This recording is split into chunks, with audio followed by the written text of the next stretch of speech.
You're in for a real treat. If we can dream it, then we can do it. Yes, we can, yes, we can. Hang on to them hats and glasses, 'cause this here's the wildest ride in the wilderness. Hey Disney fans, come join the fun. Corey and Lawrence, the magic's begun. From the parks to the stories we adore, let's dive into the magic. There's so much more. It's the DIZPod, where dreams come true. With Corey and Lawrence, we'll explore with you. Entertain and teach every step of the way. With stories and facts, we brighten your day. From Disney history to tips and tricks, we've got the magic mix that always clicks. It's the DIZPod, where dreams come true. With Corey and Lawrence, we'll explore with you. Feel the magic, the joy and the cheer. Together we'll make memories year after year. The DIZPod, the DIZPod, let's all sing along. With Corey and Lawrence, the magic's never gone. Bringing joy to your day in every way. In the DIZPod, where the magic's here to stay. You are now listening to a member of the Disney Podcast family. Head over to Disney Podcast Family on Instagram to see all the latest posts for this show and links to other great Disney podcasts. Hello and welcome to the DIZPod, everyone. Hello out there to all of you who are watching and listening live tonight, this evening of April 15th, 2025. We are recording this at 7:10 p.m. Eastern Time. I've got my park bro here with me, Lawrence, and we do this live because we do it for you. All those quick ones into the chat is Roderick Freeman, Benjamin Burton, Shirley Renee, Anne, Sharon Hecker, just to name a few. And welcome all of you. She says, welcome, fellow DIZPodians. I like that. I like that. That's a good one. April 15th. Does that date mean something? It doesn't to me because I always get my taxes done quite early. Taxes. Gotta go, guys. Bye. Better call TurboTax. Okay, wait. I finished you that. had me scared there. Just call TurboTax. Just dial it up on the old computer on the Google machine, and we'll get your taxes done really quick. That's non-sponsored. Everybody. Yes. Totally non-sponsored. Please make sure you have your taxes done. Oh, Jay's in chat. Hello, Jay. I think Mom is watching. Jessica from Keeping It Thrills. She's on her personal account. All right, hello. And I'm sure Finley's watching if Mom is watching. Kimberly Packworld has shown up as well. What's up, Kimberly? And we also thank anyone watching this or listening to this episode on the other platforms, Spotify, Apple, and Amazon. We appreciate that as well. It's funny, I was flipping through the Apple podcast the other day because I wanted to pick up a new podcast because kind of getting into that a little bit more as I'm on the road quite often and trying to find something enjoyable to pass the day. Mm-hmm. And as I'm flipping through, when I got towards the end of the suggested list, the DIZPod was there.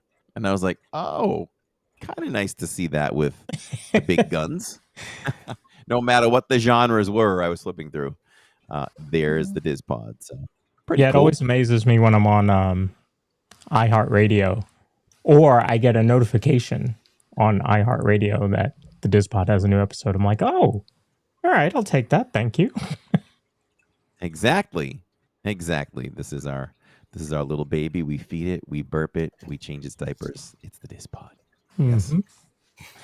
So today, hey, listen, if you are tuning into this episode, we are going to talk about the Disney college program, the DCPers. So you'll be interested in this if you've had children in this, if you were one yourself, or if you have children that would like to be in it. Any way you slice it, we're going to talk about DCP today. And we have Zac on today, who we're grateful that he is coming on to talk all things DCP with us. Yes. You know, it's one of those that we've talked about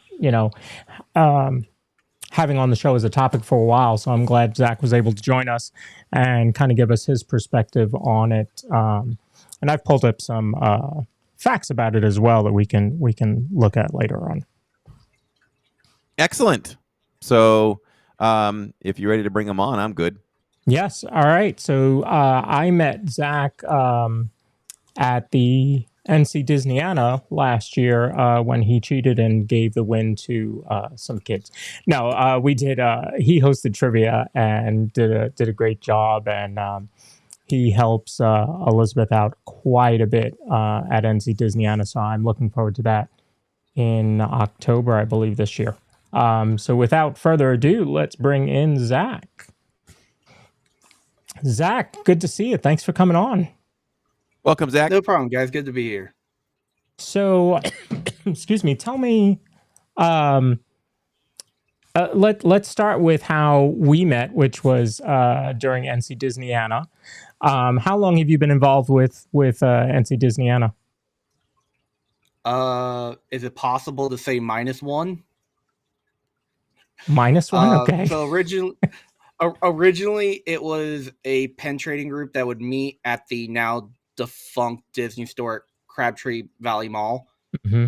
And it just kind of spun out through there. Liz was very involved. She was the head of the group and wanted to make a pen event in the area, which didn't exist. Mm-hmm. And we originally thought, like, oh, we'll just do meetups at the mall, do little trades. And it kind of just spiraled from there. Liz was really gung-ho about making this an bigger and bigger event till this is our 5th anniversary now. Nice. And you were right. It is December. Not December. Sorry. I'm screwing up now. It is October 4th, and it'll be in Durham this year. Yeah. So a little closer Tickets are available to our area. Yeah. October 3rd is my birthday. So if I'm in town, I will certainly be Do we there. need to get you some cake? Ooh, some cake. I like that. I gotta be nice somehow. He keeps beefing, saying I cheated. No, you know what's funny about that is when it started, right? Like I just got into position, so I got like ready to go, and Zach called me out. He's like, "Look, this guy over here. He's all ready to go. He's getting close in his seat and everything." And then I did not do well at all. Hey, I warn everybody before, it is meant to be hard, and I make it hard. But I think that's what's good about trivia games like that, is because you learn something. We've done a few on here, right? Remember the one, Corey, with you and Victor? Yes. And that was a little tough. As much as we're involved with Disney, it's amazing how much we don't know. That's true. It's just amazing. It's amazing. I mean, Walt Disney did design Disney World to be a place that no matter how many times you go, there's always something new. Yeah. So same with Disney trivia, you never know everything. That's right. Where did your love of Disney come from? When did it start? Definitely from my parents, my dad especially. My parents actually went to Disney World for their honeymoon back in 1986. And it just kind of spiraled from there. It was always a nice family event. And the first time I ever went was back in, I want to say 1999. I was about 5 years old. And every year my family went back to Disney all the way until I actually worked for Disney. So that was between 1999 and 2017. So you did an annual trip until that point? Sometimes multiple. It Okay. just depended. It was a family thing. It was a place where we always knew where we would get a valuable vacation, because we didn't just stay at Walt Disney World. We went around Florida. We went down to Miami. We went to Tampa Bay. We went out to Cape Canaveral. Mm-hmm. Yes, Disney was definitely involved in every single trip, but you got to, and truly appreciate Disney, you got to do other things that are in the area. like Universal Yeah. Yeah, we took a family trip or in Gatorland, the my 80s. personal favorite. That's right. That's right. We did a family trip in the 80s where we did Gatorland, we did Cape Canaveral, Daytona Beach. There was no Universal then, but trying to think. Oh, we did River Busch Country. Gardens. We didn't do Busch Gardens, but we did River Country and we did Discovery Island. So I'm glad I was able to do those two that trip because Back when that still existed. Yeah. I never got to do that. yeah, can't do them now. Well, Nope. technically you can. You just get banned. Trying to remember what sticks out to me about River Country is the beach. Like it felt like there was this little beach area. Discovery Island, I don't know that I remember much about it because that literally was the only time we did that trip. From what my understanding is, it's basically the predecessor to Animal Kingdom, which I have no idea how they would do that on that island. That had to be a nightmare for the zookeepers. It was very small, which I think is why they named the front part of Animal Kingdom Discovery Island, because it was essentially just about that size. But nature has taken that back.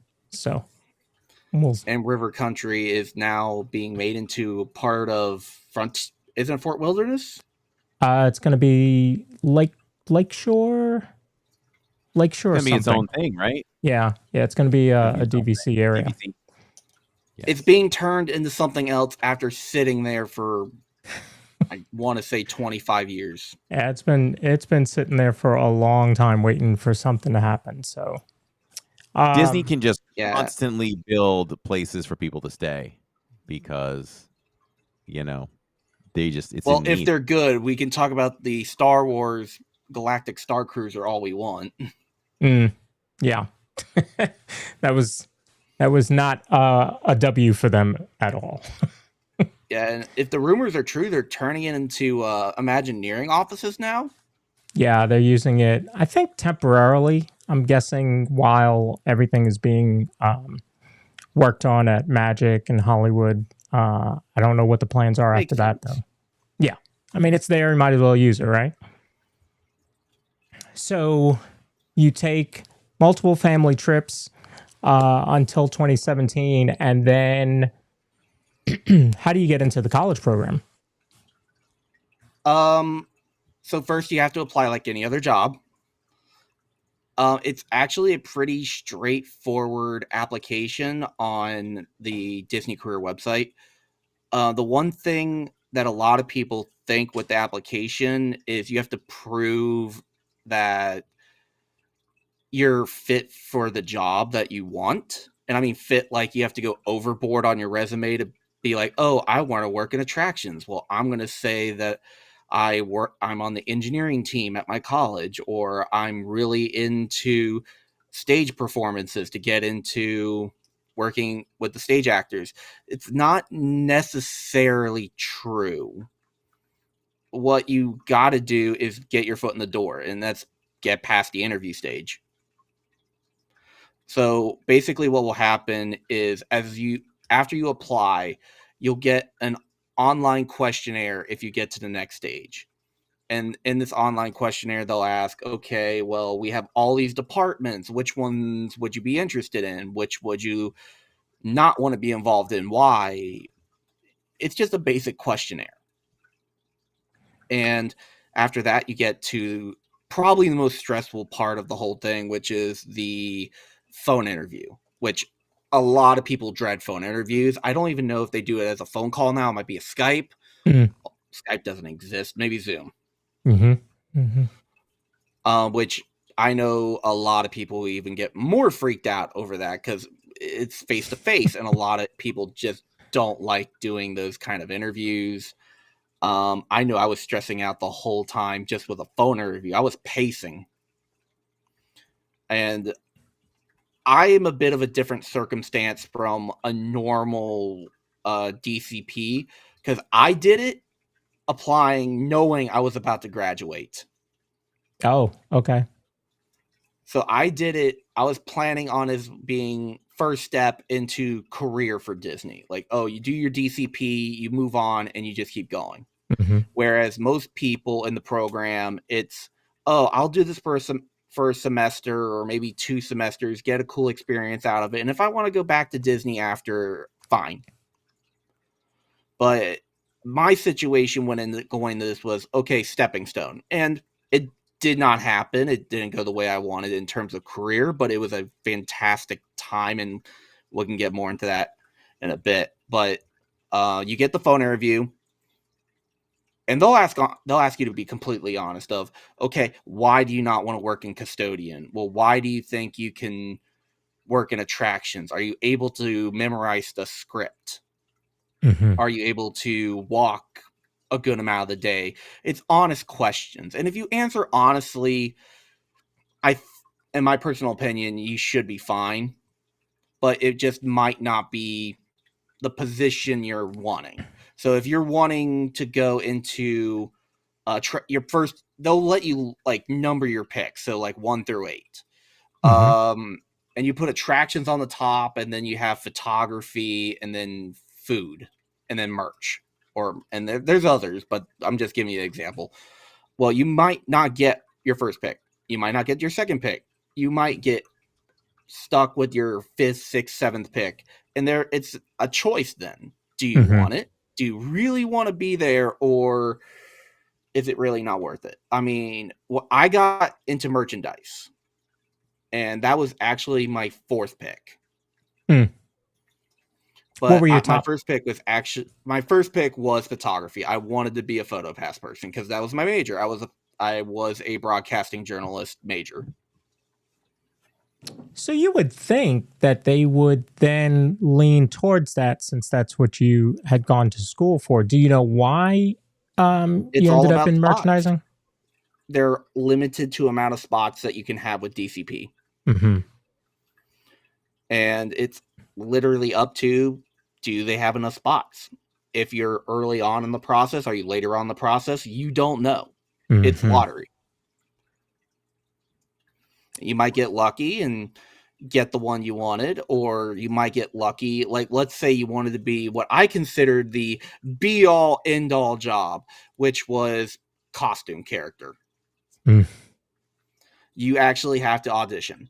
Like, they actually tell you, you have to go and audition, and they will say, here's your audition is at this place at this time. You better show up.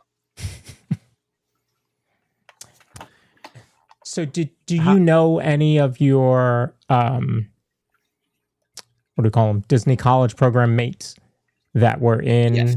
Costume character? Yes, I knew at least 2. Nice. One of them was friends with a lot of different characters. One particular, he was friends with Pluto for the longest time, and even after I left DCP, he was still there. I don't believe he still is, because he's trying to work on Broadway now. Oh, good for him. Wow. And I wish, if he's listening, I wish the best of luck to him. He was a great person. He was a great friend. Best of luck. Same with the other friend. I will shout her out. Hey, Rachel. And so you get accepted, and now is it like a fraternity when you get there? Does it feel that way? Does it feel more like work? What's the atmosphere? Well, first of all, you got to get that email, the infamous congratulations email. And for a lot of people, that is moment number 1 of, like, you see all these videos of, like, I got into Harvard, I got into Yale, I got into the DCP program. That is what it's like for a lot of people. Just the relief of seeing that you got it. Yeah. And then it's a lot of information thrown at you at once.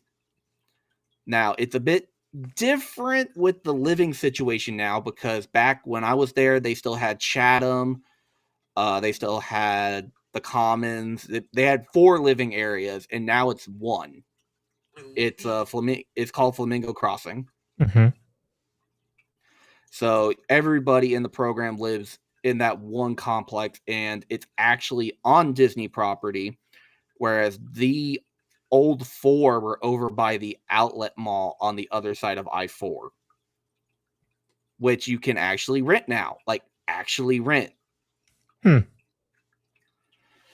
they've definitely stepped up what the accommodations, we'll say. From what I'm hearing, the accommodations are about the same in terms of quality of the rooms and among other things, but it is definitely better for Disney that you have all your college interns on site rather than dealing with the craziness that is that intersection over by Hotel Row. Mm-hmm. And in our chat, Frank, But it is definitely a lot of information thrown at you because they're going to tell you where you're living. They don't tell you your roommates yet. Like that's something that's more down the line, but you'll figure it out, and everybody groups up on Facebook and tries to figure out, okay, who's bringing what, who's getting this. It's like dealing with your college roommates, but on a bigger scale, because you could have anywhere between 3 roommates, so there's 4 in a room, like because usually it's 2 bedrooms, or it could be anywhere up to 8, so 3 bedrooms. So I had 6 in mine with 2 bedrooms, so 3 people per room. Wow. Okay. And I still miss some of my roommates from back then. I had a roommate named Duke. He was one of my best friends while I was there. He got me through a lot of stuff that I was dealing with. He was a great friend. I miss him. He lives out in Missouri now. I really do miss him. Do you keep in touch with him? Oh, I still do. There's a few from my Disney friend group that I still keep in touch with, or I got them on Facebook. So I know what's going on in their lives. I haven't met any of them in a few years. The last 2 I met was Rachel, who I mentioned earlier, and Jordan, who was still working at Disney at the time. And that would have been pre-COVID. Mm-hmm. I mean, I love to meet them, but most of the people in the group are pretty spread out now. Jordan's in Charlotte, so that's the easiest one, I think. But everybody else is like Michigan, Kansas, Missouri, Arizona. You never quite know who you're going to get. You might even get an international student or 2. I was good friends with a girl who was from Tokyo, and I actually had the great opportunity to meet her again when I went to Japan in 2023. Wow. That's pretty cool. And I will probably again, because I'm going back in November, and it's going to be a chance. I also have a cousin who's in the military in Japan, so fingers crossed. And yes, I will be going to Tokyo Disneyland. I am really excited to see Fantasy Springs. Have you been before? Yes, I went in 2023. In 23. Okay. All right. Yeah. Fantasy. So I did both parks. I actually stayed in the Ambassador Hotel. I didn't get the big and fancy. I got the original. A lot of people come away from. I'll say a lot of people come away from Tokyo saying it's the best park that Disney has. Do you agree? Which one? Oh. Are you saying best resort or best park? Best park. But which one? Oh boy. I don't know, Lawrence. What have our people said? I'd have to look. I'd have to look at what people have said. So you either got Tokyo Disney Sea or you got Tokyo Disneyland. Well, Tokyo Disneyland has one major advantage, which I know a lot of people will either like or hate, depending on your point of view of the original ride. They are the only place with the original Splash Mountain now. Yeah. And it is so weird to hear that song in Japanese. Now, the best thing is I freaked a lot of people out on that ride because I started singing the song in English and then halfway through switched to Japanese, and they were like, oh, crap. Oh, wow. So you know Japanese? Learning. Or do you just know I've been teaching myself for years. Good for you. It is really, really hard. Japanese is probably the 3rd hardest language in the world. Like a lot of the Asian languages, especially like Mandarin, is extremely hard. Like, I'm teaching myself how to speak it. I am still terrible how to read it. I could only imagine. That's great. Yeah. Yeah, but if we're talking like best park, I'm guessing most people are going to say Tokyo Disney Sea.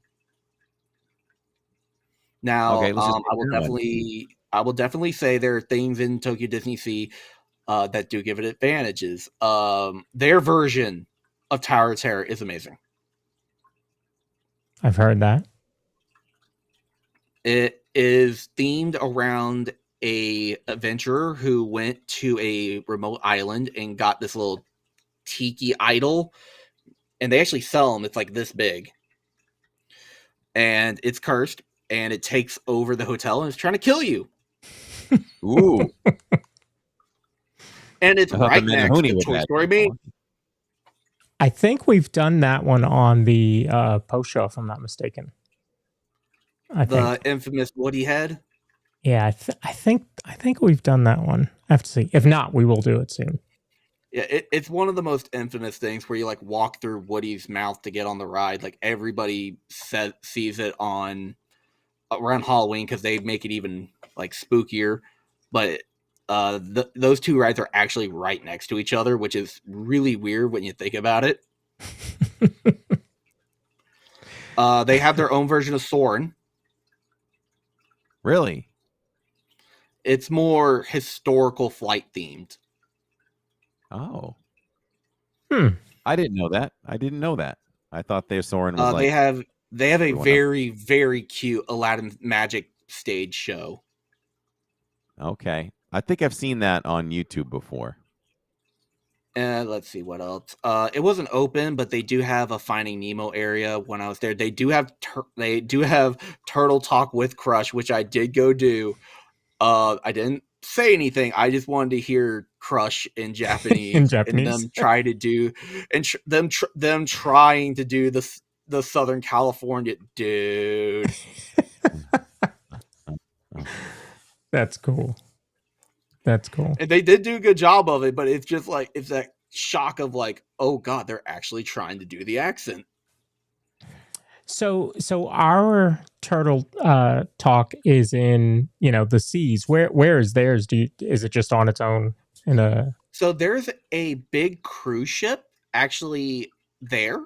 It's like permanently docked on the edge because Tokyo Disney Sea, like it actually has a retaining wall to keep the ocean out. Got it. So like you Okay. are right on the beach, and if you're standing in like certain areas, you can look out onto the distance and actually see cargo ships going across. Oh wow. Okay. Didn't So know that. it is definitely like scenery wise, it is massively different. But the Turtle Talk with Crush is in the bottom of that ship. Okay. And they actually have a stage that's connected to the ship where they do a lot of stage shows as well. You could actually stand up on this railing and see the characters behind the stage door, and they will interact with you. Ah. But they also have two really cool restaurants, lounges. You have the Teddy Roosevelt Lounge, which is like your classic 1920s bar. And then I can't remember the name of it, but they have a really good restaurant on the top floor. And I ate lunch there. It was delicious. So, what were some surprises in after you get the letter and you start? What are some surprises, good and bad, about the program? Especially since this is a nationwide podcast, I gotta say this is people are not ready for the heat. Like Yep. they Florida's hot, but they don't prepare for it at all. Like especially if you're from the Northeast or like the Northern Midwest area or like Washington State, please get outside, go for walks, do something. Like you have to get ready for being outdoors a lot. And a lot of people are just not ready for it. And I saw people pass out on day one. Wow. Hmm. Wow. But you're right. One of the cool things is one good cool thing. We'll do one bad, one good. We'll go that way. So everybody knows traditions. They know that's like the training program. Well, what they don't tell you is they actually take you on your own personal like VIP tour through the park with your group through Magic Kingdom. So like if you haven't been through Magic Kingdom a lot, that's your first big, oh, I'm learning stuff moment. Whether you're going to work at Magic or somewhere else, they still take you through the Magic Take you Kingdom. through Magic. That's pretty cool. And I will tell you that guests really do appreciate when you give a fun fact or a little bit of lore. A lot of guests really appreciate that because they are learning something they never knew, or they're learning a little trick of making it a little more magical, or you're helping them out trying to get from point A to point B a lot quicker. When you do those little tidbits of information, it really does make people's experience a lot better. Mm-hmm. Yeah, I would agree with or that. it gets you in trouble, because I actually did get in trouble for teaching kids how to spot fake pens. Oh. Oh boy. That's interesting because you think that would be okay to do, but apparently it's not. The reason behind it was as a cast member, you are not allowed to tell a kid no in terms of a trade. And I wasn't telling kids no, but they perceived it as me rejecting the kid's trade. Got it. Oh, I gotcha. So what I was more doing was I was taking the fake, giving them a real pen, and destroying the fake. Somebody had a question here. 86JB wants to know what was the food like in Disneyland Tokyo. Oh my lord, it was so good. When they say you go to Disney World and you're going to come back with either losing 10 pounds or gaining 10 pounds, it is the exact same. Especially the time of year I went, because oh my lord, summer in Tokyo is just as bad as Florida, if not worse. Wow. I wouldn't have thought that. No. It's the humidity. Like, because you're so close to the ocean, it just hits you like a rock. Yeah, I lived on the beach when I lived in New York. Like, if you hit it right before the rainy season, the humidity just stays for weeks at a time. See, we got to get over there, I would Corey. definitely say the food's good. Yeah. So, what's a good time of year to go? Would you say, time frame wise? It depends on your availability. Like, are you going by yourself? Are you going with family? Since I was alone, personal trip, I had a lot more leeway, and I based it more off of what was my availability with work, when I could get the most time off, and it also happened to be my birthday on that trip, so planned a lot of things around that. How about strictly weather-wise? Like when would you suggest weather-wise, post October is a good time to go. So it's right after the monsoon season, and it does get cold in Tokyo. So it's before it really does get cold. Around probably December. If you're used to cold, go right ahead. I'm going in November, so it's a different experience this time around. There's other tourism seasons where I'm like, if you go during this time, it's same with Walt Disney World. If you go during this time, it's going to be crowded, and you're just not going to have a fun time. That is mostly around the spring, so like March, April area. Mostly because like the sakura trees, cherry blossoms, or Golden Week, which is actually coming up, which is like a massive holiday for a lot of Asia. Like, they all have things around that area of the calendar. So I would say probably early spring, around February, March, probably be a good idea. If you're used to dealing with the heat, then the middle of summer, July is a good idea if you're just used to the heat. And if you're not, try to pick something after the monsoon season. So September, October, November. Good to know. Good to know. Frank F is in our chat. He was also DCP. I think he said 2011, if I remember correctly. So he's remembering a lot of the things right along with you. Yeah, Vista Way probably. If you were in the program, you know what Vista Way is, and you know the reputation behind that building. He did mention it, so I'm guessing he does remember. The best Wild part is time. I can't even see the chat, and I knew somebody was mentioning it. That's funny. So while you were there, so you mentioned about going on the tour of Magic Kingdom. Did you meet any Disney legends or anybody in Disney lore that you were like, wow, this is totally worth it? This was not during the tour, but it was during my time there. I did get a chance to beat Bob Iger.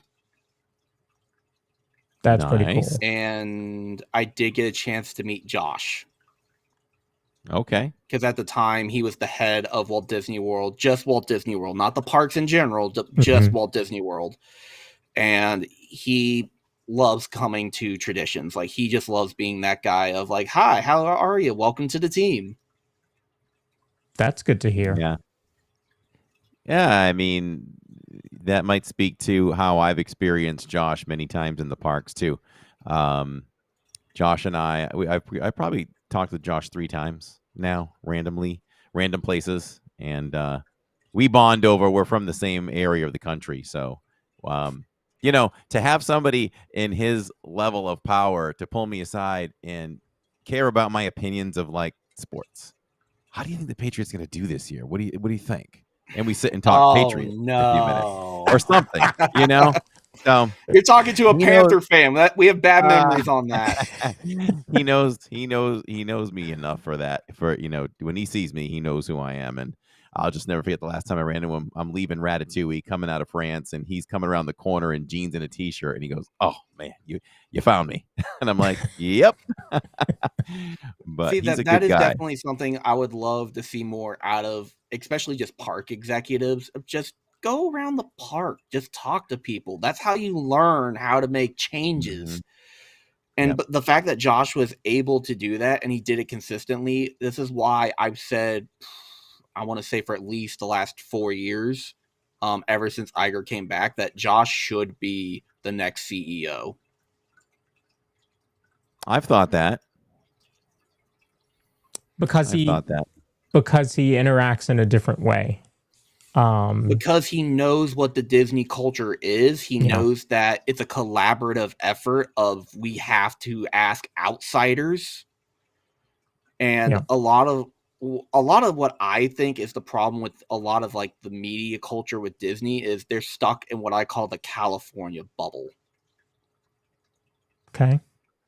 Explain that more. But where a lot of people who work with Walt Disney Studios, Walt Disney Corporate, and Walt Disney Parks all have been born and raised in California, and they just think it's the best state ever. They've never really gone anywhere else, and they're just they all have the same mindset of it's California. We care about California. Who cares about anyone else? And I see Josh as that refreshing voice in the room of like, wait a minute, we have places other than California we need to look at to make valuable contributions. Like, I can't remember what the park's name is. It's the one in Paris. It's not the main one. Oh. The one they're changing the name now? Yeah, but they're doing like massive renovations to it because they realized very quickly of, oh, this is not working. We can't just copy and paste another park on there. We got to try something new. I want to say I thought it was called Hollywood something. I want to say it was Hollywood Studios, but I do not think that's right. Somebody will let us know in chat. Well, I mean, it's struck a chord over the years for me, and it's stronger than ever for me now, where I'm literally flipping through social media, like say Instagram, and it used to be if I saw a new popcorn bucket debuting or a new show, something exciting, I'd still look at it and want to look deeper into it, even if it's not our home park here at Walt Disney World. But now I'm just in a moment I'm in a state of frustration where if I see stuff, I'm tired of looking and getting excited and find out it's, for Paris or mainly for California, and I just flip off of it. Like I'm But done with it for a moment. that's the thing is Disney's realizing very fast of you can get a lot of publicity just by advertising one park versus the other because of the international population of, oh, we want to go to Walt Disney World. What do they have? Well, Paris has this. Well, maybe we go to Paris because they have that instead. Yeah, I agree things should be different. But it's just it feels like I think the consensus here is that Disney this it's the biggest property in the entire world for Disney, and they know that it's the most attended, and I feel like it just purposely gets left behind because of that. People are going to come anyway, so let's invest around the world instead. So it's like we're the redheaded stepchild in that sense for progress. Yeah. Or the redhead from Pirates. There you go. We want the redhead. Yes, we do. Either way, either version of redhead. That was good. So- but I do agree with you with the stepchild idea, because what it used to be was Disneyland was always the experiment child, where if they wanted to try a new ride, they try it out there first before anywhere else. And now it seems like Disneyland Shanghai is the experiment child, that they're bringing everything from there over. But do you think that's because they're Disney willing? World, Do you think it's because they're willing to try things over in Shanghai? Like that park is just run differently, and they don't want to experiment over here? It's because of the fact of I think it's basically called the mission space factor, where they did experiment one ride at Disney World where they're like, oh, we haven't tried a new ride, like a brand new, we haven't done this before ride in a while. Let's take out Horizons and put in Mission Space. And a lot of people are iffy on it, depending on your way. I love it, and I do orange every time. Mm. But I'm it's that a green guy. effort of they don't know, and bringing a ride to Walt Disney World is a big gamble. So they always like trying it out somewhere else. Mhm. Like the Monsters Inc. ride is going to be a big gamble. It will be. I think it has such great potential. I think they're going to hit on that one. But yeah, we never know. We never know. But that's the thing, is this is the first gamble ride that they've done in a long time. Now, the only other one that I can think of like that was a straight up big gamble was Mickey and Minnie's Runaway Railway. Yep. And and they're still hearing it, right? Yeah. It compares, right? You cannot get that Mission song to out of my Mars or head. whatever. It will never stop. God, It is I the love- second worst Disney earworm. No, I can listen to that all day long. I really can. We all know. but you're right. No, not worst as in like it's bad. It's worst as in it will Oh, never you leave can't your get head. out. Yeah. I gotcha. What's your first? Is it? We all know what number World? one is. Yes. It's so funny. Number Small three World is never gets stuck in my number head, three and I is, never get sick of it. number 3 is Great Big Beautiful Tomorrow. Yeah, Yeah. I never get that one stuck in my head either. It's get that other thing, things it's stuck just in my that head. song where it's like, oh, I feel good. Let's sing. I was listening to Park World Radio today in the car, and Great Big Beautiful Tomorrow came on. So yes. Nice. Park World Radio gives me other earworms, and it's like music without lyrics. It's from attractions like that, and now I've got a few. They're not coming to mind now, but I had one in my head That's also a earlier. big problem with the DCP is you will have that stuck in your head for years after you leave. Like it will never go away. I still have the Frontierland stuck in my head. Do you? One of the pieces of music. Oh no, it wasn't Frontierland though. Where was it? Older Epcot. Oh, I'm trying to remember the name of it. I The can original see it. segment theme? You would be passing through. Was it Future World? Da, na, na, na, na, na, na, na, na, na. Does that sound right? Does that sound familiar? That sounds like Future World. Yeah, there's a piece, Yeah, and because it was like that weird synth song that you would hear yes, coming yeah, coming past the ball. Yeah, exactly. I missed that. Yes, I used to stop. I made the family stop. Like, we need to stop and listen to this right now. This is my jam. And then it went. Yeah, Yeah, that we whole used- middle area of Epcot's just so different now. Very, very different. What's your opinion on that? It's kind of like it It could be has big some enough heart put to an it. attraction instead, but I don't know. A lot What of I people have think a it gripe. needs is a stage. It Okay. needs a true stage, like a true center stage. So maybe pull back from the stage that is ahead of that a little bit as you head more in towards the park, because there is a small stage where they do Encanto and all that. Maybe eliminate I that and think put that in the center. I think that's a fine idea for some of the smaller stuff, but I'm saying like a big stage where kind of like at Disney Springs, where you can bring in different groups from around the country to perform at the front instead of back in the United States. That's Mhm. what I was gonna say. So do we take away the big acts for Eat to the Beat and No, all no, that no. stuff? Big acts stay Bring them back up front? there. Big acts stay back Okay. there. I'm talking like high schools, middle schools, like the groups that would really be a cool idea just to put them in front of the park as, hey, here's some live music coming in.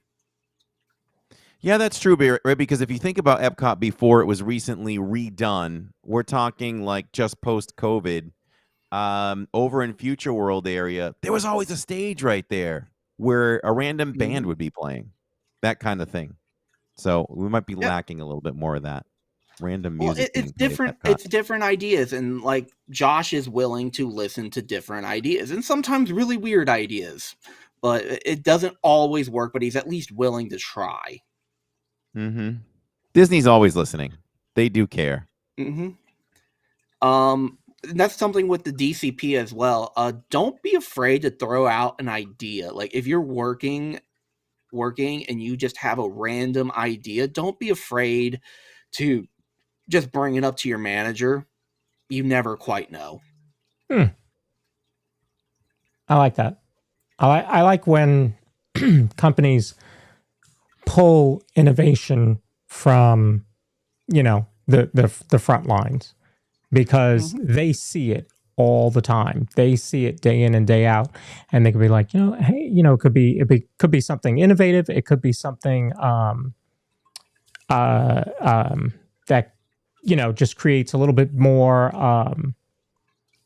gets people on the ride faster, increases merchandise sales, whatever it is. But we, those on the front line certainly see it.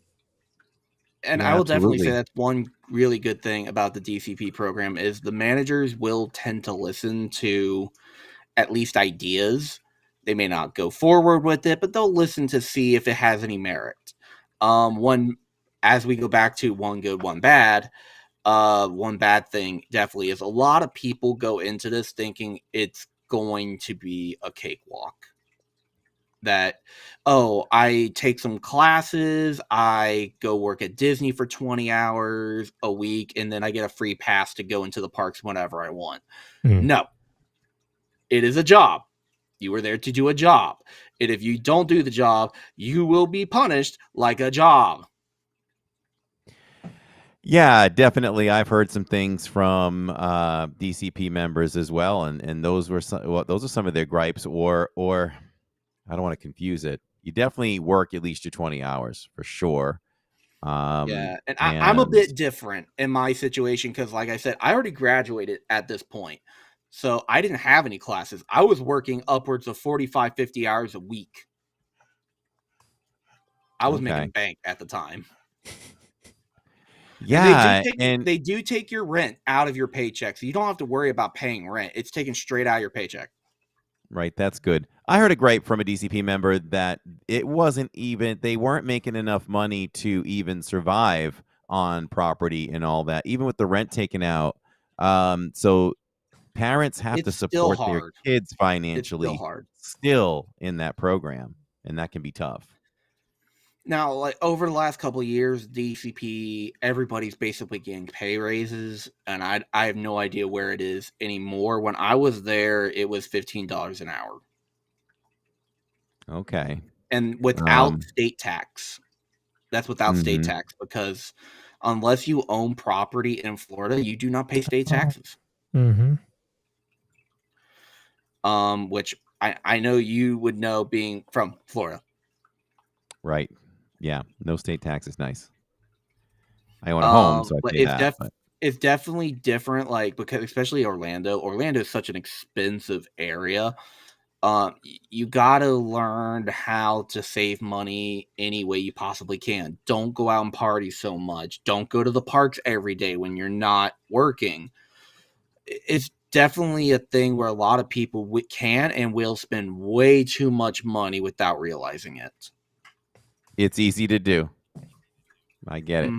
You do it when you're on vacation, and you'll do it when you're working. Like it's the same thing with going on vacation there with a family. You have to learn the budget, and you have to stick to that budget.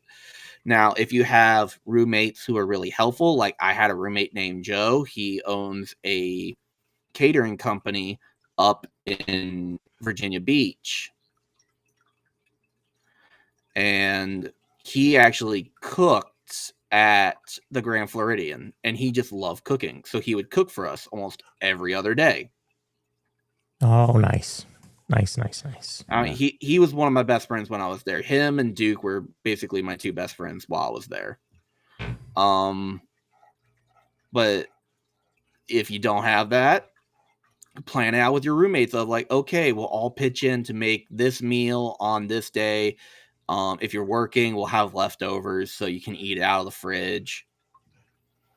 Always have like one night where you go out to eat, whether as a group or you're by yourself. It's always a good idea to have at least one night where you're not dealing with it. Mm-hmm.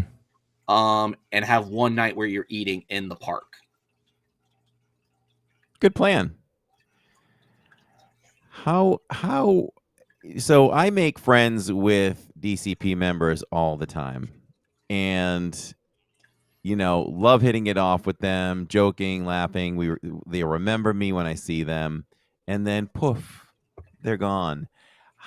So I don't ever really strike up these kind of relationships with permanent cast members. So if you had to guess, how percentage-wise, how much is how many people are DCP, you think, in Walt Disney World compared to on a regular daily basis? Sure. Ooh. I would say post 4 p.m. almost 90%. Ah. Wow. Okay. Most full-time workers are there in the mornings. And then in the afternoons, it'll be part-timers, some full-timers, depending on what their job is, and all the DCP kids. I can almost guarantee you Main Street is almost entirely DCP outside of management. Would that work in general for the weekends as well? Like all DCP, pretty much? Heavily. Okay. Well, that kind of makes sense then for me, because I am not there Monday through Friday before 6:30 in the evening, and I go on Saturdays, so I must miss a lot of regular cast members. It also depends on the stores. Like, you'll find a lot of cast members in the more special stores. So, like in Magic Kingdom, the Crystal Store, as you would think, the Holiday Store in Liberty Square. a lot of older full-timers work there. Same with working in Hall of Presidents. It's a lot of older full-timers. The Haunted Mansion tends to be more full-timers if they're older. Because it just fits the theming. True. Okay. True. Once you get into the ride, it's mostly the college kids. So I have a couple facts. One, the program started in 1981, according to what I'm seeing, and there are 4,000 students per semester. And I kind of feel like that number is probably an older number. I feel like there's more. I want to say on a conservative level, I would say it's close to 7,000. Yeah. But remember, this is all 7,000 people living at Flamingo Crossing that are both domestic and international. Mm-hmm. Mm-hmm. And that will be another good thing I will say for the DCP program. You will make friends from around the world. I mentioned my friend from Japan earlier. I met a bunch of people that were from Europe that were really good friends. I had a couple friends that were from Africa. One of them still works at Disney, and she is getting married soon, and I'm actually going down for her wedding. Nice. So Flamingo Crossing, is beautiful. There's did you guys have security in your place? Because it is a gated there. apartment complex. Yeah. It's heavy security over there. I've been over there. Yeah. There's businesses around there. There's restaurants, and there's a Target that's mainly just supermarket shopping, those kinds of things. But they're expensive businesses. You're in Orlando. Everything's expensive. I know, but it's on Disney property, right? I think that it is on Disney property, but when I was there, it was just off Disney property. So right. we would go to the Walmart that was up the road. Now that it's on Disney property, it's a little bit different. Like, you have different things around it. You have different people's priorities change in terms of what kind of shopping do they want to do. Me, when I did my shopping, I look for, okay, who has the best produce? Publix. Who has the deals? Walmart. Mm-hmm. Mm-hmm. Who has the best clothing? Target. Well, those are the things that I think they should have catered Flamingo Crossing more for DCP than anyone else. We were there the other day. I do my sneaker shopping there for the family, and it's not cheap. It's an expensive place.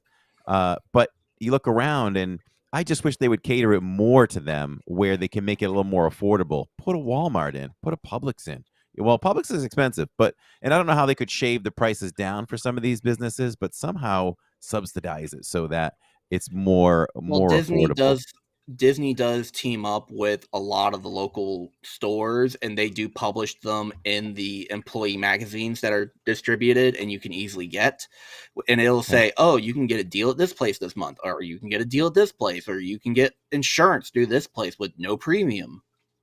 Oh, okay. Good to know. I didn't know that. And all of that's usually facilitated through the credit union, which you will automatically get a bank account in the People's Credit Union if you want it. Which I will always say you need at least one bank account in a credit union. Yep. Actually, I have two. And they're really good. And especially if you stay there long term, they're really good with mortgage rates. They're really good helping out buying a car. It is a bank, but it's specifically designed for working for Disney. Like, if you go to Disney Springs, you see their headquarters right over there. Mm-hmm. Yep. It's literally, I believe it's right next to the casting building, if I am not mistaken. Resort Budgeting says they preferred first shift, and would end up working first and second shift. For me, it was mostly, do you want to open or do you want to close? Like, how much sleep do you want to get, or do you want to wake up early? And I did a good mix of both. I personally like closing at Magic Kingdom because I always like staying for the fireworks shows. And this was right when Happily Ever After debuted. So I was listening to that every night, and I memorized the songs. And as soon as as soon as Out There from Hunchback of Notre Dame comes in, I just start belting it. One of the best underrated Disney songs ever. Oh, it's great. One of my favorite parts of Happily Ever After is that. Yeah. Yeah, but another one from that movie is one of the best villain songs of all time, and I don't think anybody is disputing that one. Come on, you cannot dispute Hellfire.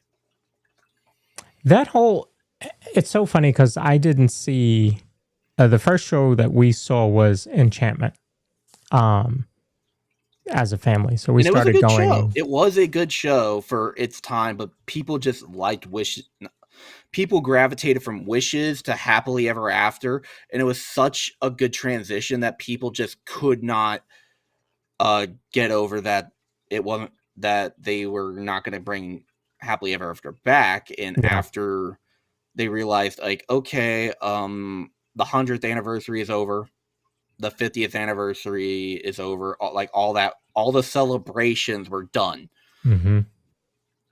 Let's bring it back, because it just wasn't as popular as Happily Ever After, and they've had basically the same problem in Epcot. So, yeah, I mean, it always goes back to Illuminations, doesn't it? It always goes back to Illuminations. Everything goes back to Illuminations. And I'm sorry, I can't remember what the Harmonious is what it was called. Everyone hated that those barges were in the lake the whole time, and they were just ugly. Yeah, they weren't supposed to. I don't know what happened in the creation of those, but they were supposed to be able to come in and out. But somewhere that changed. And they were also supposed to be fountains when they were out. And that didn't happen either. They never did. Yeah. And that's what led to their demise. And also, they relied way too much on projections in that show. If you're going to have it as a clip show, you need to have something a little different than just a projection of the song you're watching. Which in the new show, I really do like the new show. It's not as good as Illuminations in a couple of factors, but it does make a really good show, and it brings that sense of nostalgia, not only the sense of nostalgia, but the sense of togetherness that Illuminations did have. So I will preach the new show.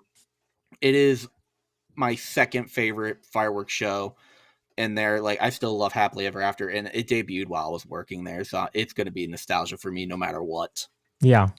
See, that's what I was going to say about Enchantment, because the first show that our family saw together was Enchantment, and we saw it for however long that was. So, it holds a special place in our heart, but that doesn't mean that Happily Ever After doesn't just kick you in, especially when Corey films it from behind the castle and you're just surrounded by everything. And then, the other night, we were playing with the idea of, was Tink going to fly?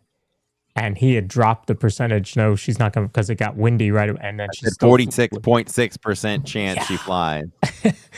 And she still flew, and it just, it's just something.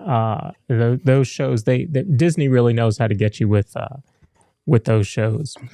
So, I got a little guy sitting right here. He's like, "Hey, pay attention to me." And his name he just so happens to be Goofy. Oh, well, it wouldn't be the first time we've had a pet, a fur friend or something debut on the on the podcast.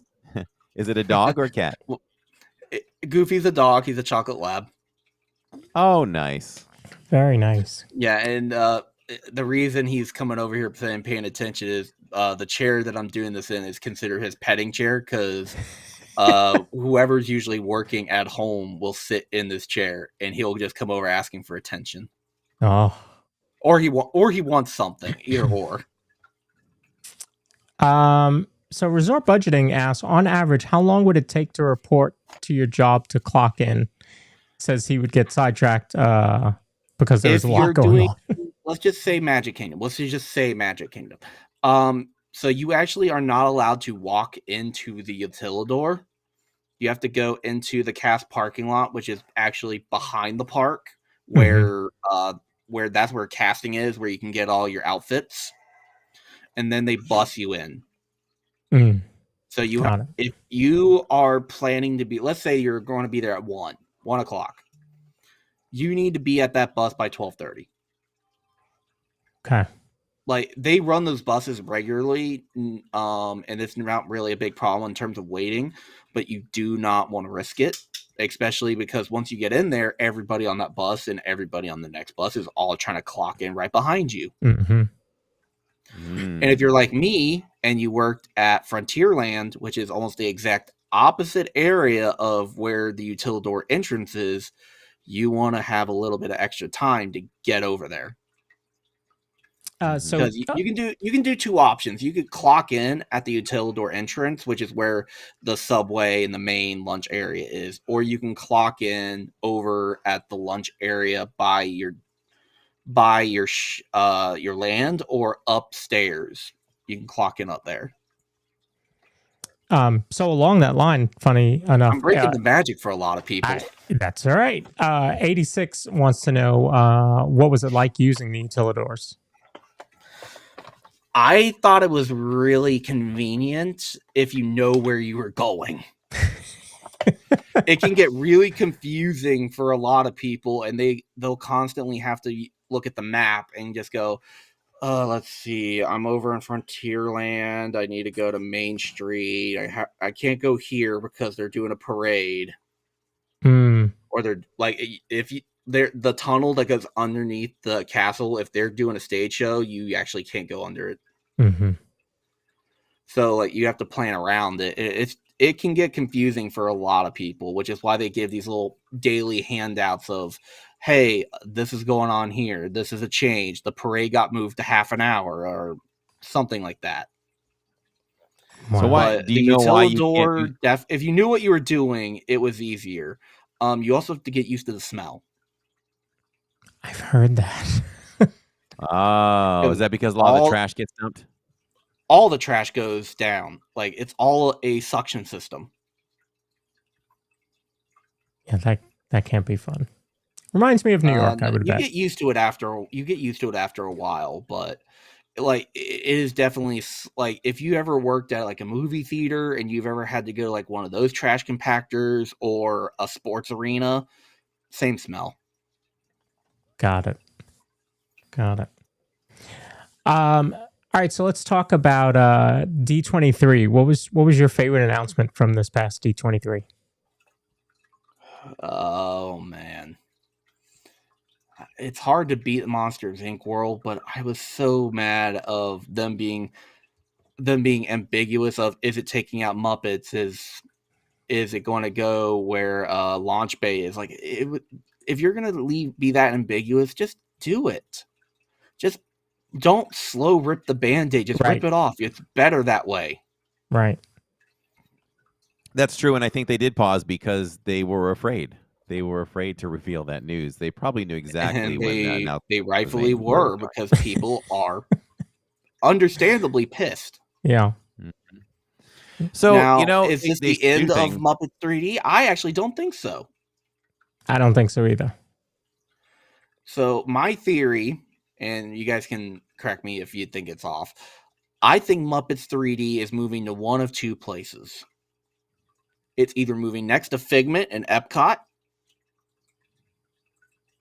or it's going where that villain show is. Like, they'll do the villain show for a little bit, and then as soon as they open up Villain's Land in Magic Kingdom, it'll disappear, and they'll put Muppets 3D in. So that's what I've always said. Theory, I think we've discussed right here on the podcast. Yep. That's the most logical place for it. I hadn't heard about the one in Epcot, but that is a space that it's the Honey I Shrunk the Audience room, and nothing's done there except for the short films, which I see very few people ever going in. Yeah, it's been a long time it's been a few years since we've done the short show. It's a nice show. There's some great films in there. But yeah, it's time for a shakeup over there for sure. They've got to shake that up. There is one thing that me personally I do every time because of a certain credit card I own.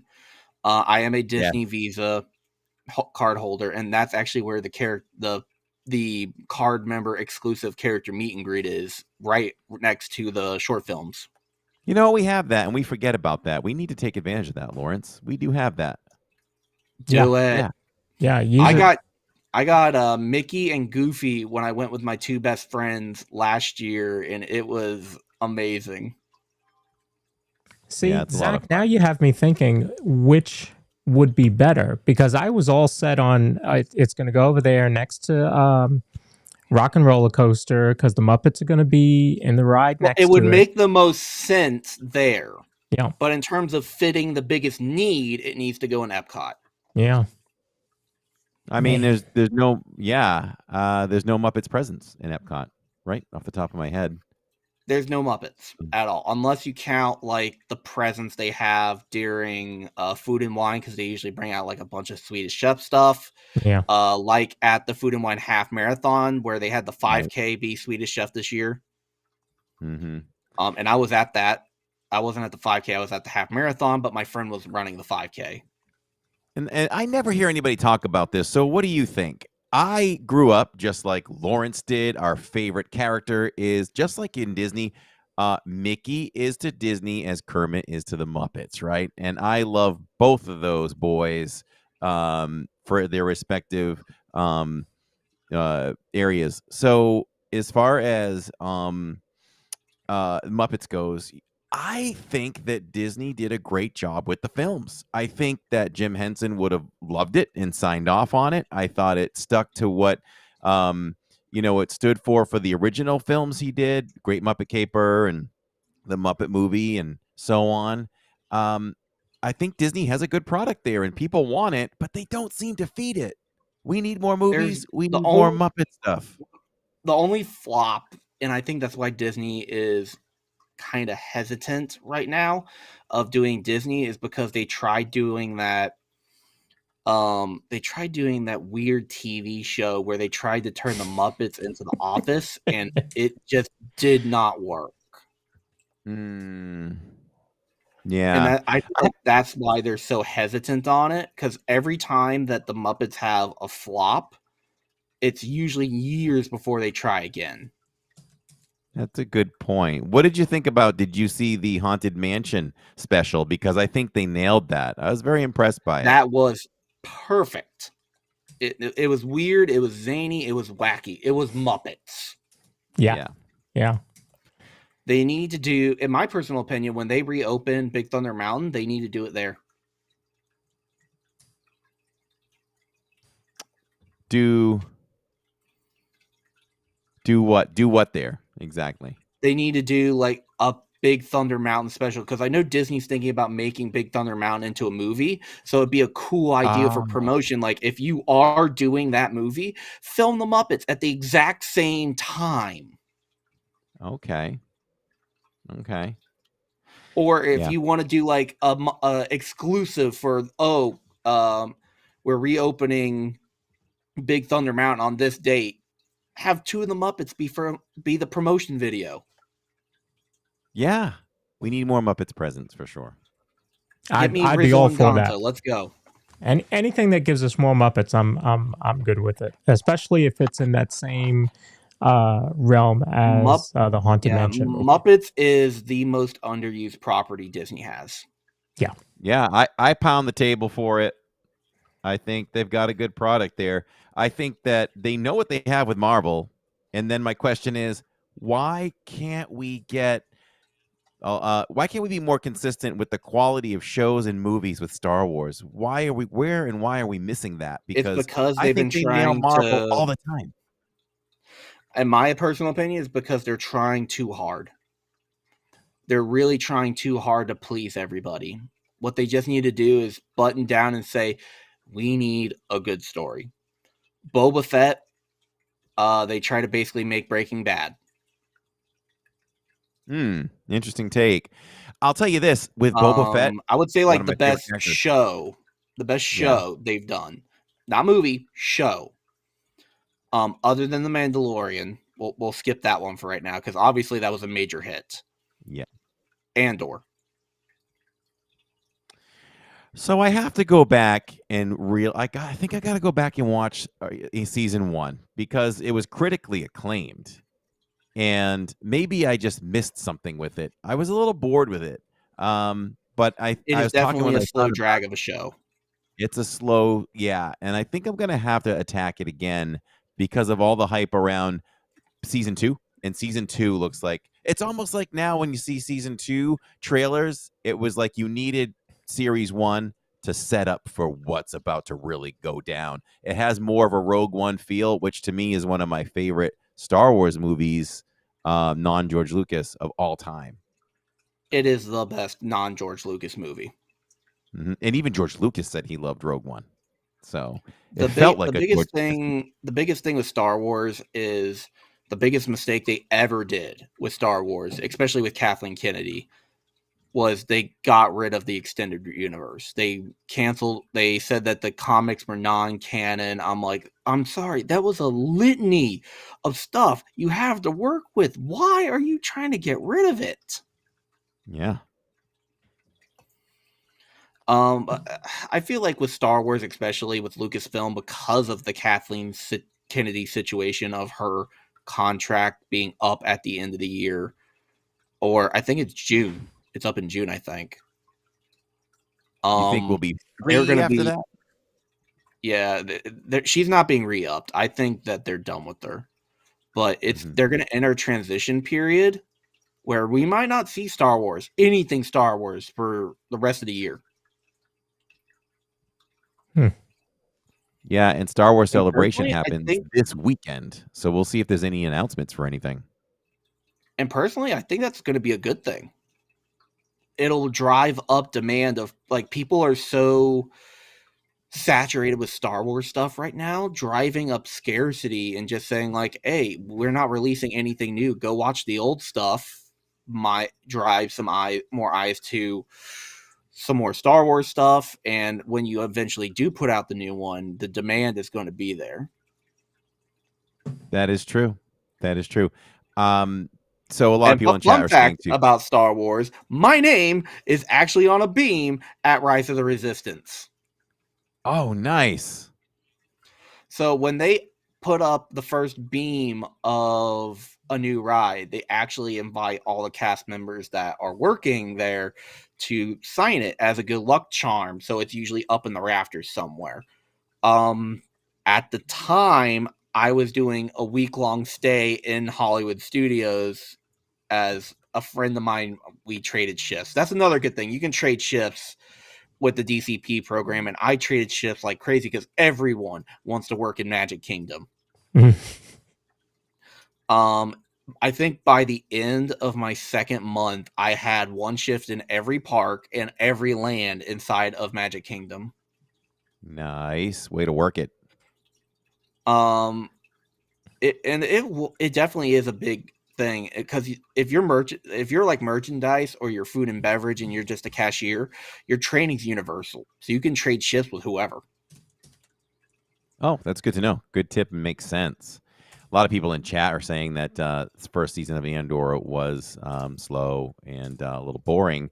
But I can tell you this: there is on Disney Plus a 15-minute show that it wraps up season 1 all in a nice tight bow. So if you want to prepare for it and not go back and watch the whole thing, you can spend 15 minutes catching up on the first season of Andor, and I'm sure they'll give you everything you need to know.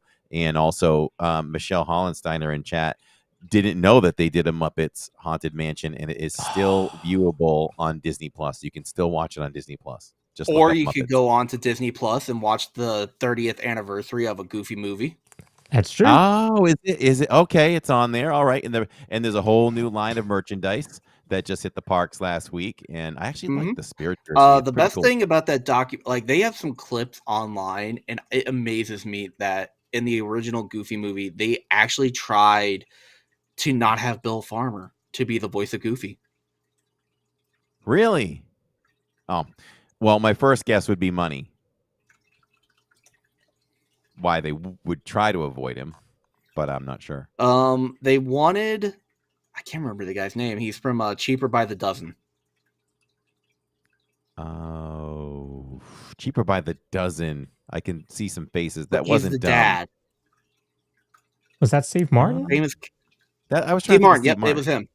It was him. It was really? him. I didn't know he could do Goofy, but I guess I could see No, that. they didn't. They didn't want it. They wanted to pull a Garfield where they had Oh, just Steve Martin doing his voice.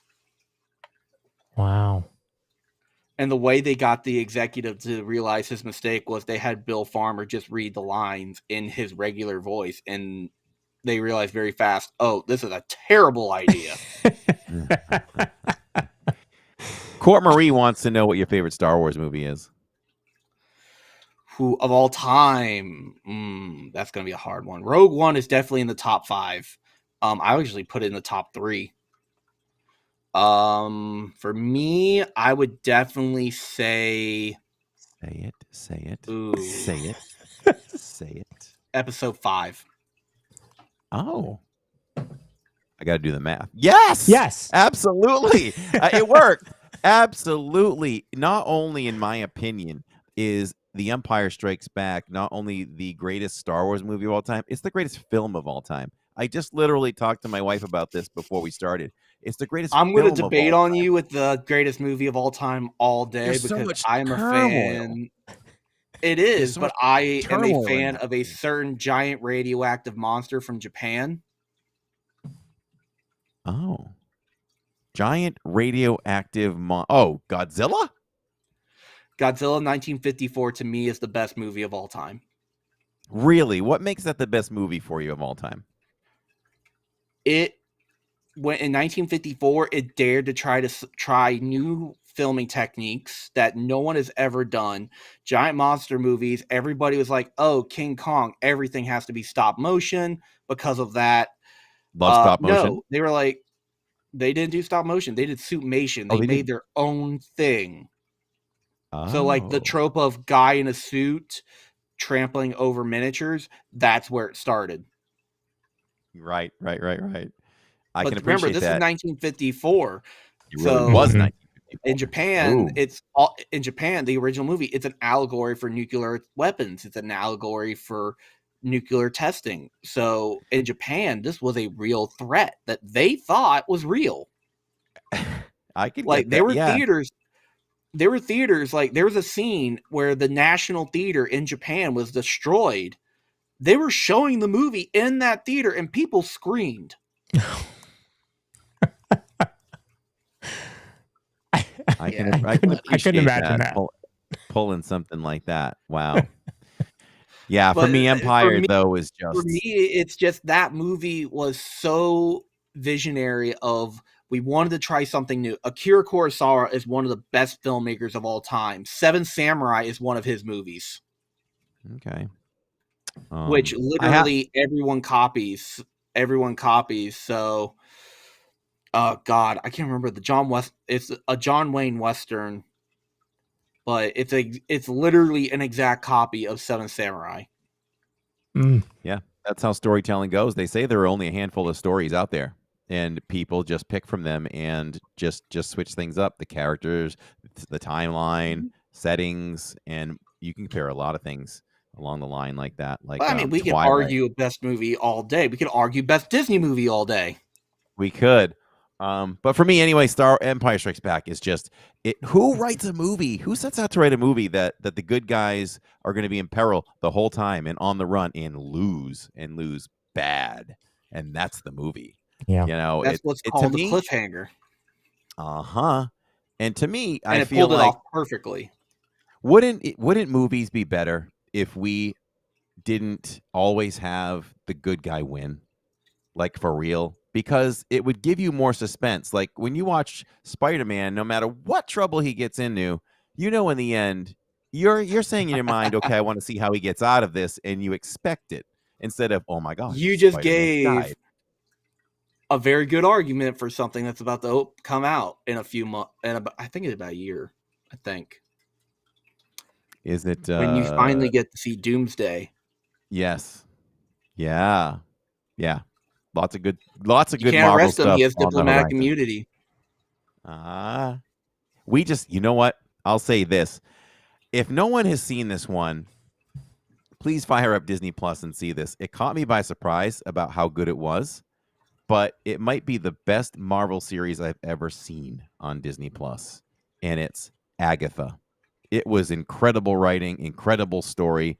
Just loved it to death. 5 out of 5. I don't know if you saw it or anybody did, but it was incredible. And Jacob agreed with me too.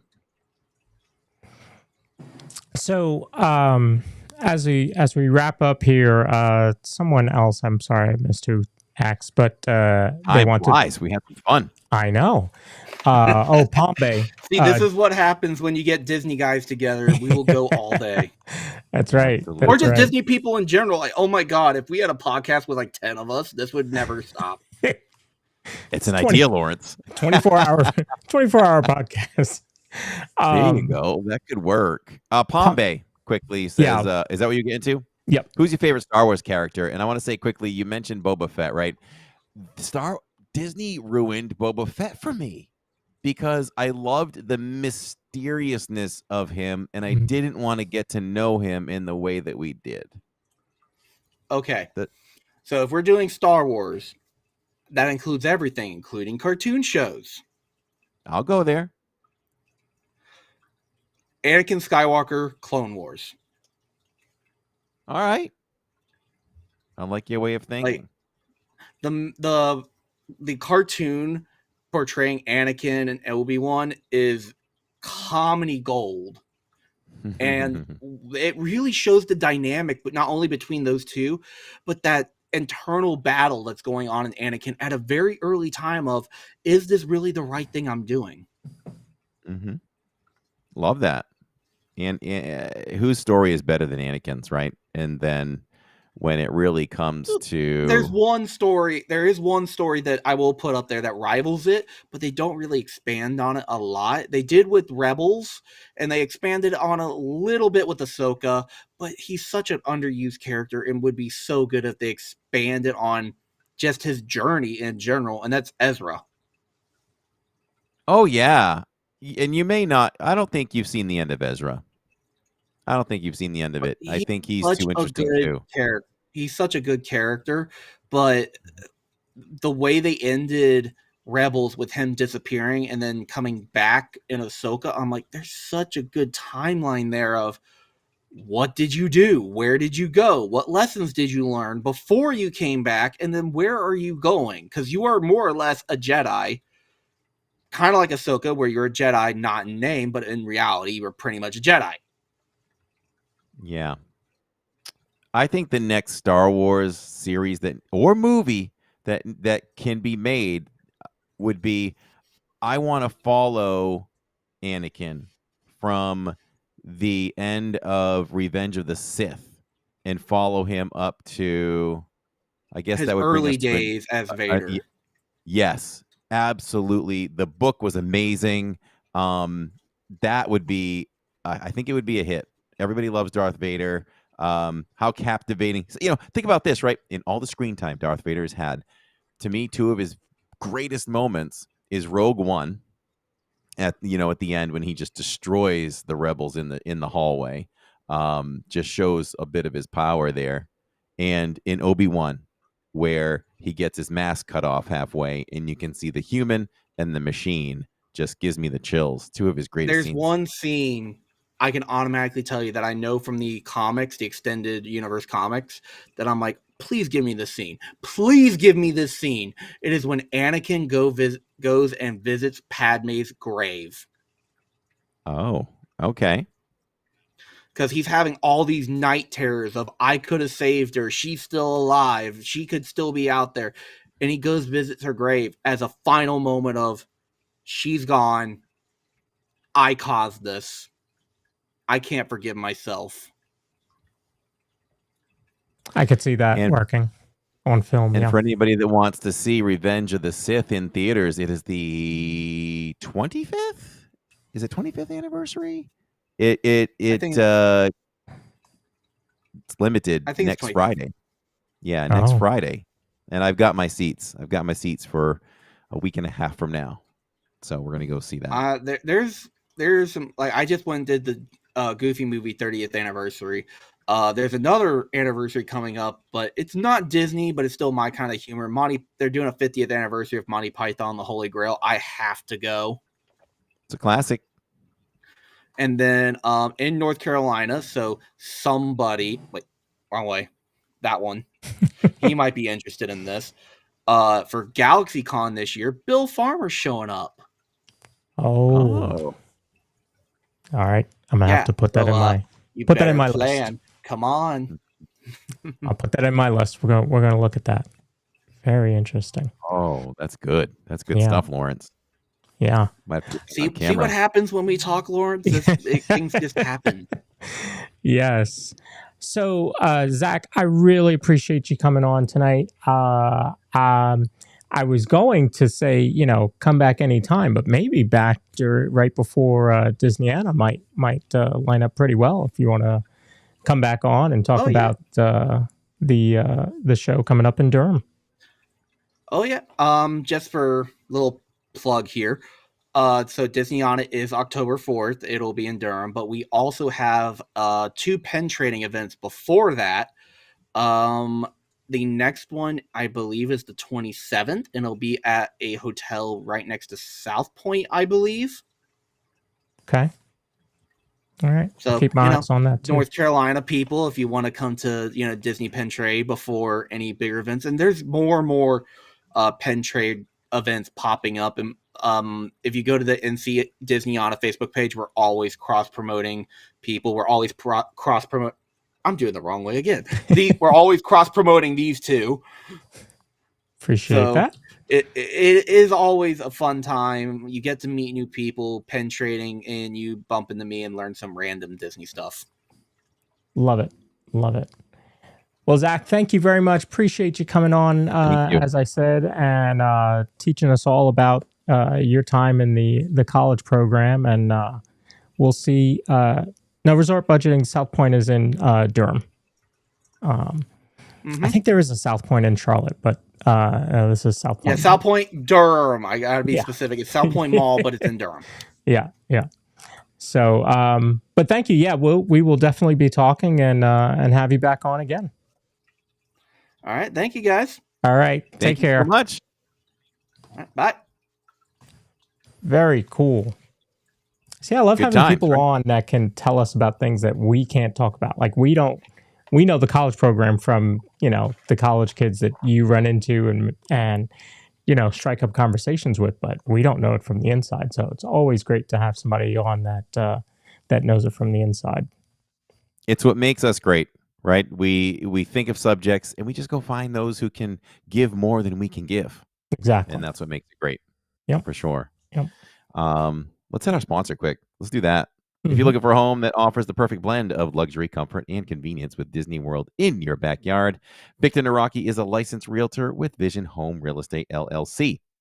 And he is here to help you find the home of your dreams. With over 15 years of experience in the Disney area home market and a proven track record of success, Victor is the perfect partner to guide you through every step of the home buying process. So why wait? Visit celebratingflorida.com today to learn more about Victor's exclusive range of properties and schedule a viewing with Victor. Your dream home is just a click away, and more often than not, we do simulcast Victor's home tours on Sundays following Reliving Diz, which is a look back on our live streams. If you want to know the history in unedited time on this channel, there's lots going on this channel on Sundays as well. So yeah. And this Sunday will be a Jillian takeover at Springs, from what I saw. And it's a long one. It's like 4 hours. So I'll have to tell her. I'll have to tune in. Yeah. I need to tune in. Check that one out a little bit. And of course, being Easter, Victor is not streaming this Sunday, but we'll be back simulcasting his stream the following Sunday. Very nice. And where are we tomorrow? Tomorrow we are, I didn't even tell you, we are switching to Magic Kingdom. Tammy reeled me back in on that one. Lately I've been getting a little away from, Magic needs to be every Wednesday, pretty much, unless there's some weird thing where they're closing at 6 or something. So we are at Magic Kingdom Wednesdays on LID, and just gonna have some fun. I don't think we're gonna eat a meal. I think I'll eat on the way there. So we're just gonna enjoy the park. It is open till 11 p.m. Eastern time. Probably get some shopping in beforehand so that when we hit that last attraction, we'll take our slow walk down Main Street and we'll send it over to the post show. Do you know what's going on for the post show at all? Not yet. I'll figure that out tomorrow morning. Sounds good to me. Yeah. Very cool. And then what is Saturday if we're at Magic tomorrow? It is also Magic. It's one of the only times where you'll see us do back-to-back parks. Okay. Just Magic seems to fit for this Saturdays. And if we look into the extended crystal ball, Jacob and I were actually talking about some scheduling ahead of time. Back at Magic again the following Wednesdays. And then we'll come up on it. Gosh. Ooh. I got to look at that because I don't want to do 4 Magics in a row. So that next week, we have Saturdays as usual this week. Next week, no Saturdays. It's going to be a Fridays. We return to Friday for the first time in a long time because I still want to get that content in because we're going to take a rare Saturday off where we are going to enjoy The Lion King off Broadway at the Walt Disney Theater. So we'll be doing that. And we'll see. I think we're just going to go to dinner after that and call it good. That's the current plan right now for that. So might not do Magic on that Friday. We'll have to discuss that because we'll fall back into line with Wednesday on the 30th back to Magic. And then we'll see what we're doing from there. So those are the current park plans. Alicia says she loved Captain EO. Very welcome. That was a lot of fun to be able to stream that all for all of you. And I was sitting here just bobbing because that's some good stuff right there. So, and then we followed it up with Epcot Forever. So we'll see what we do tomorrow. Okay. I know we did Wishes last time we were there, so we'll probably do Enchantment plus a couple others. And we always close with the kiss goodnight for sure. Roderick Freeman says, I love how Jillian was involved in the streams on Relive and Diz. Jill was just involved as I was for the maybe 4 years, 4.5, 5 years of the channel before she was old enough to break away. So I try to tell people now, we're not the Simpsons. We age. And there'll be a transition. And the transition, will be less kids and more of Tammy and me. And we'll go out like that. Yeah, that's the way it'll go. All right. But next Friday, we go up against Resort TV 1. No big deal. I got you, Josh. No problem. You know what I said? To him and Jenna one day? I used to do Fridays all the time. It was like Tuesdays, Fridays, whatever. We did Fridays for years. And I elbowed Jenna, and I was like, hey, Jenna, I'm going to move to Saturdays just to give you guys a chance on Friday night.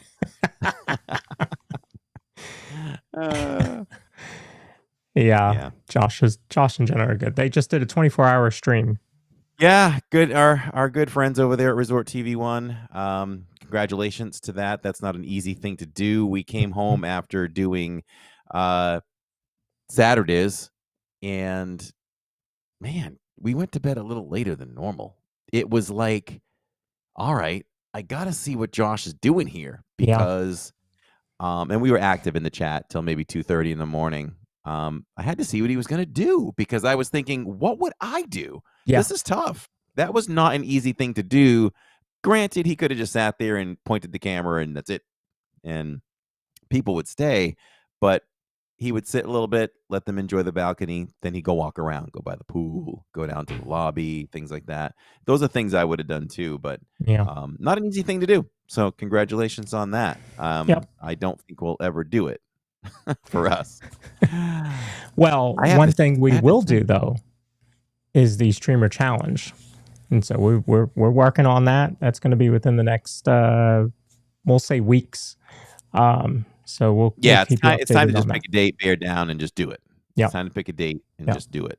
That's going to be fun. So we'll keep you updated on that. Got plenty of stuff coming up on the show. We got 100th anniversary. We have Brian Blackmore coming back on the show to talk about Star Wars and his love of Star Wars again. That'll be right before May 4th. And next week, we are going to celebrate Animal Kingdom's birthday on April 22nd, Earth Day. So we will be celebrating and talking all things Animal Kingdom next Tuesdays. That sounds great. Yep. It all sounds good. All exciting stuff. So, said it all, done it all? Said it all, done it all.